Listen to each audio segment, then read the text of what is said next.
Informe del Laboratorio de Biología Molecular, titulado Purificación de ADN, por Lady Viviana Cáceres, Yarilicet Santos, Yuber Santiago Avellaneda y María Fernanda Serrano.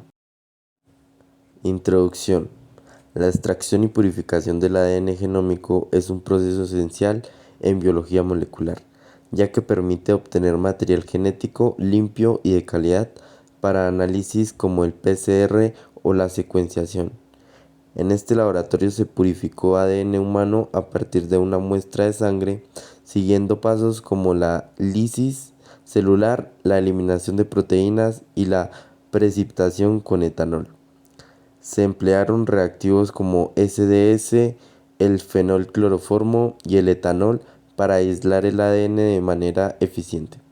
Finalmente, se evaluó la cantidad y pureza del ADN mediante espectrofotometría, verificando que los resultados cumplieran con los estándares de calidad establecidos.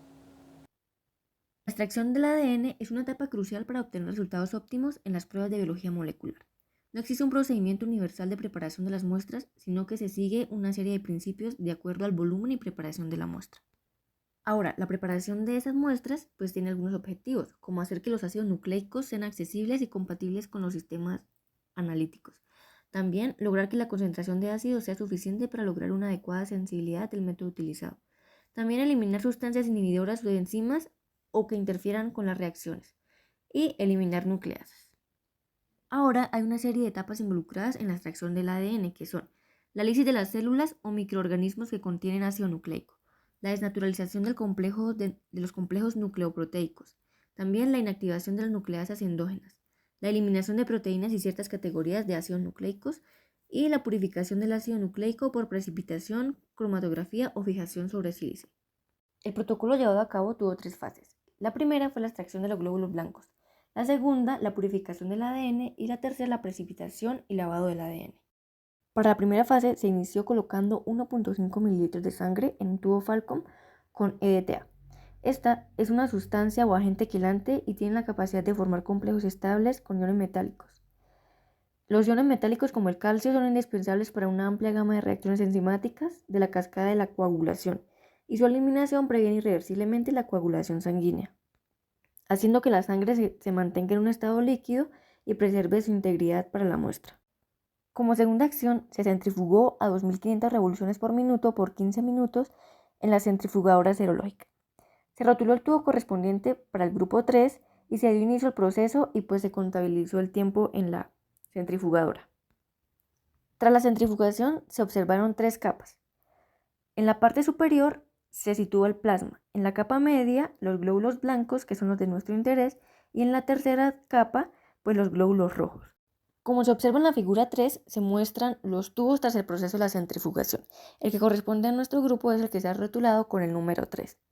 Ahora, el proceso de centrifugado es muy importante, ya que es un paso fundamental en la extracción del ADN porque se utiliza para separar los componentes de las mezclas en función de su densidad y tamaño, aislando así el ADN de otras sustancias celulares como proteínas, lípidos y restos celulares. La fuerza centrífuga que ejerce el aparato al girar a alta velocidad hace que las partículas más pesadas o densas se desplacen hacia el fondo del tubo, formando una capa compacta llamado sedimento, mientras que las más ligeras o menos densas permanecen en el líquido superior llamado sobrenadante. La capa de nuestro interés es la fase intermedia, que corresponde a los glóbulos blancos, que es donde se encuentra el ADN genómico. Para este tercer paso, la primera fase, tenemos el descartar la fase superior que corresponde al plasma para recuperar la fase intermedia.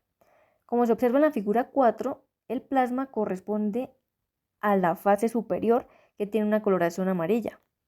Para esto se tomó con cuidado el tubo Falcon y con ayuda de la micropipeta se fue sustrayendo el plasma para depositarlo en un tubo Effendorf, para dejar así más expuesto la fase intermedia, que es donde está el ADN genómico, que es el de nuestro interés, y que se encuentra en los glóbulos blancos. Para el quinto paso de esta fase se agregaron 1.2 mililitros de la muestra correspondiente a la capa intermedia de glóbulos blancos más la solución A a un tubo Falcon. Esta solución A consta de reactivos como el buffer tris HCl, el cloruro de sodio y el cloruro de magnesio. En la figura 6 vemos los reactivos con una concentración inicial, que estaba dictada por la guía del laboratorio. Sin embargo, estas concentraciones estaban en molares. Sin embargo, en el procedimiento de la guía, las soluciones se encontraban en unidades de minimolares, por lo cual, como se observa en la imagen, en la figura A y en la figura B, se tuvo que hacer conversiones para que las unidades quedaran en molares y asimismo obtener los volúmenes en microlitros que teníamos que agregar de la muestra. En sí, la solución A estaba compuesta por 50 microlitros de tris-HCl, 125 microlitros de cloruro de magnesio y 12.5 microlitros de cloruro de sodio. El buffer de lisis o solución A es una serie de reactivos que actúan en la lisis o rompimiento de la célula para la obtención del ADN. El tris-HCl es un tampón biológico que se utiliza para mantener el pH de la solución en un rango estable entre 7 y 8. Ahora, el cloruro de sodio permite disolver el ADN en las soluciones acuosas.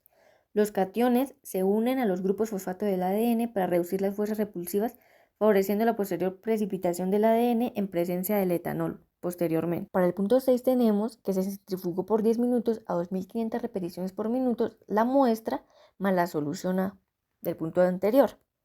Ahora, en el punto 7 se descartó el sobrenadante y se repitió el lavado y nuevamente se centrifugó por 8 minutos más. Tras esto, en el punto 8 se agregó SDS o sodio dodesil sulfato, que es un detergente aniónico que solubiliza los lípidos y proteínas y desestabiliza la estructura de la membrana celular. Para calcular la cantidad de SDS, pues se hicieron los respectivos cálculos, parecido a la diapositiva del punto anterior. En la fase 2 que se hizo la purificación del ADN, pues primero se transfirió 1 mililitro de la solución a un tubo de Fendor de 2 mililitros. Como segundo se le agregó 1 mililitro de mezcla de fenolcloroformo y se invirtió suavemente para mezclar. El fenol es un compuesto orgánico con propiedades denaturalizantes que rompen las estructuras proteicas, y el cloroformo es un solvente orgánico que ayuda a separar las fases por densidad y mejora la eficiencia de la extracción. En conjunto, estos ayudan a separar los ácidos nucleicos de proteínas y lípidos durante la extracción del ADN, y su principal función es eliminar los contaminantes de la muestra. En el tercer paso se centrifugaron 5 minutos a 13.000 rpm en una centrífuga refrigerada. Se obtuvieron 3 fases, la superior, que es la fase acuosa, que es donde contiene el ADN, la intermedia donde están las proteínas desnaturalizadas y la inferior donde queda el sobrante de fenolcloroformo. En el cuarto paso se recuperaron 400 microlitros de la fase superior y se transfirieron a un tubo limpio. En la fase 3 está la precipitación y el lavado del ADN. Como primer paso de esta fase se añadieron 40 microlitros de acetato de sodio al 3 molar con un pH de 5.2 y 1.2 mililitros de etanol absoluto al menos 20 grados centígrados. Como segundo paso se hizo la centrifugación a 10 minutos a una potencia de 3000 rpm y se descartó el sobrenadante. El acetato de sodio neutraliza las cargas negativas de los grupos fosfatos del ADN, lo que permite que las moléculas se acerquen y se precipiten, y el etanol absoluto reduce la constante dieléctrica del medio, disminuyendo la solubilidad del ADN. En conjunto, pues facilitan la precipitación al neutralizar cargas y permitir su aislamiento. Como tercer paso se hizo el lavado del pellet con 50 microlitros de etanol al 70%. Al lavar el pellet de ADN con 50 microlitros de etanol durante el proceso de precipitación y lavado tiene una función clave en la purificación del ADN, específicamente para limpiar las impurezas. En el cuarto paso se centrifugaron nuevamente 5 minutos a 13.000 rpm y se descartó el sobrante. Se hizo la suspensión del ADN en 50 microlitros de buffer o agua desionizada. El buffer se emplea porque contiene tris, que actúa como un tampón para mantener un pH estable, generalmente de 8.0. Es un agente que se une a iones metálicos como el magnesio, los cuales son cofactores esenciales para muchas nucleasas que podrían degradar el ADN. Como último paso o fase 4 se realizó la cuantificación del ADN. Como pues primero se midió la absorbancia a 250 nanómetros en espectrómetro con UV. El espectrómetro es una técnica analítica que mide la cantidad de luz que absorbe una molécula, en este caso pues el ADN. Se añadió un microlitro y se puso sobre el pedestal. Esto debe quedar como una burbuja para una buena lectura. Ya el paso 2 pues se hizo el cálculo de la pureza del ADN en relación a 260 a 280. Puesto pues ya la computadora estaba programada para hacer la relación y esos resultados van a ser mejor interpretados en los análisis.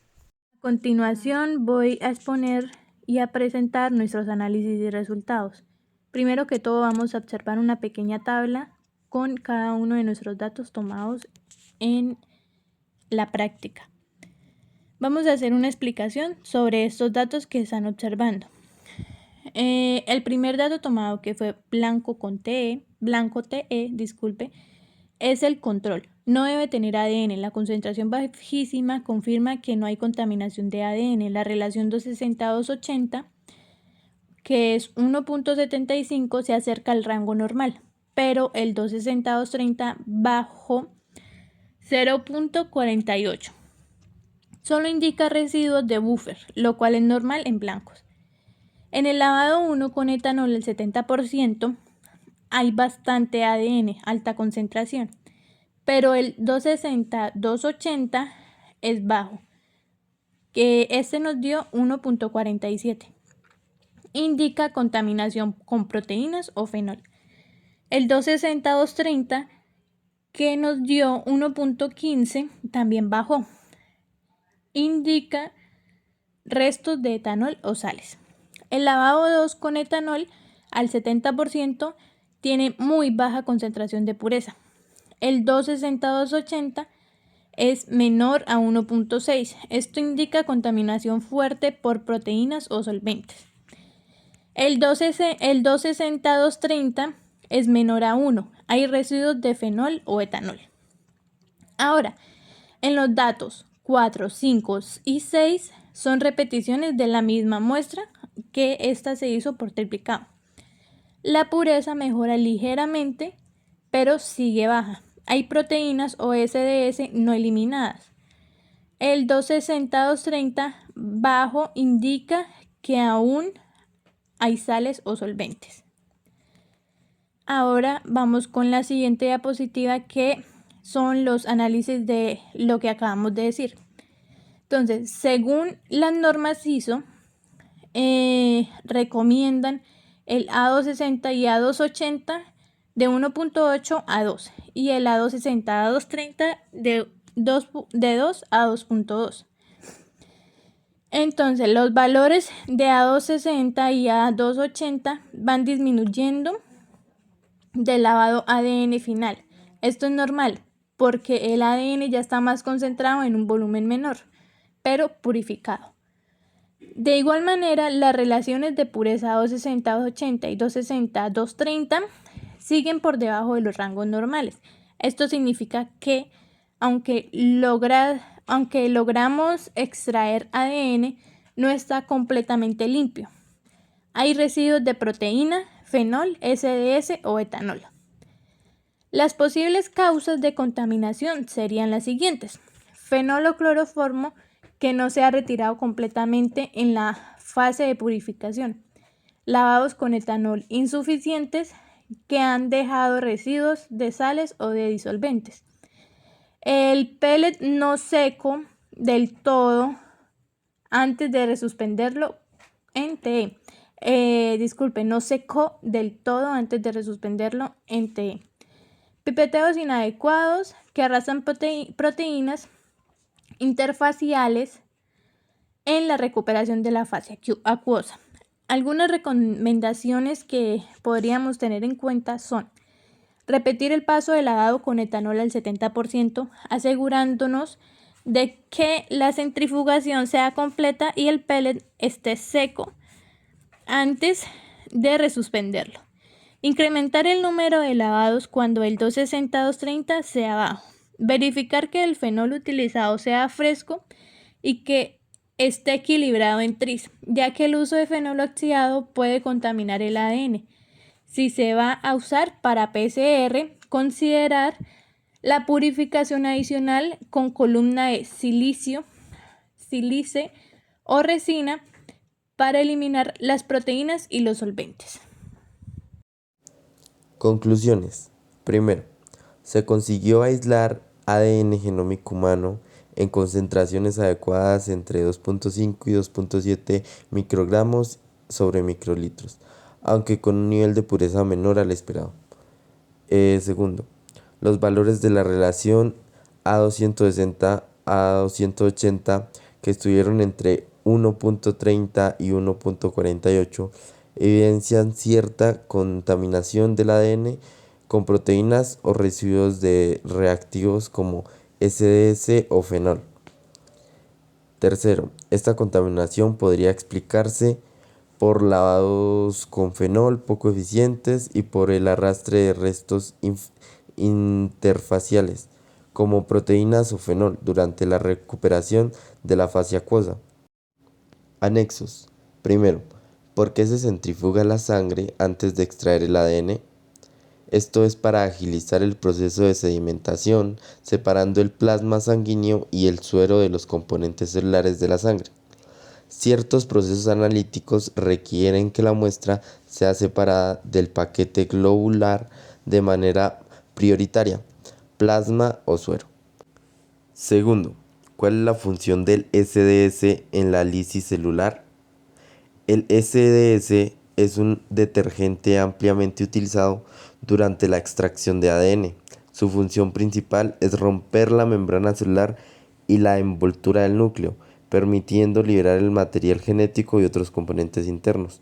Esto se logra porque el SDS altera las estructuras de la bicapa lipídica y disuelve las proteínas hidrofóbicas asociadas a la membrana, facilitando así la liberación del ADN de manera eficiente.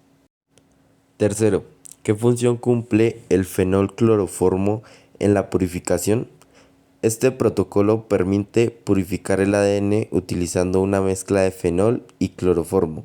Al combinar estos reactivos se forman dos fases, una fase acuosa en la parte superior donde se encuentran los ácidos nucleicos y una fase orgánica en la parte inferior que retiene las proteínas disueltas en el fenol y los lípidos en el cloroformo. Cuarto, ¿cómo influye el etanol en el precipitado del ADN? El etanol cumple un papel fundamental en el precipitado del ADN durante su extracción. Este solvente deshidrata las moléculas de ADN, permitiendo que se unan entre sí y formen una masa visible. Gracias a este proceso, el ADN se separa de otros componentes celulares, lo que facilita su recolección, manipulación y posterior almacenamiento.